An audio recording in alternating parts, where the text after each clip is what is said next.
എടാ ശിവ നിർത്ത്. ജടാകടാഹ സംഭ്രമഭ്രമന്നിലിംപനിർച്ചരി വിലോലവീചി വല്ലരി വിരാജമാനമൂർധനീ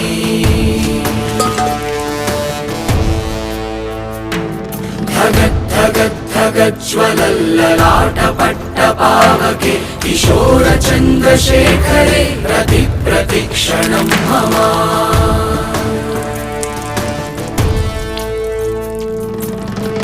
ആരിവൻ കല്ലും തൂക്കിപ്പോയിടുന്നോൻ പൈതൽ പോലെ തോളുമേലെ നിന്നെ തൂക്കിപ്പോയിടുന്നോൻ ആരോരും കണ്ടതില്ല ആരുമേ കേട്ടുമില്ല ഗംഗയെ താൻ തേടിക്കൊണ്ട് തന്നെ താനെ ചുമന്ന് ശിവലിംഗം നടന്നു പോകുന്നു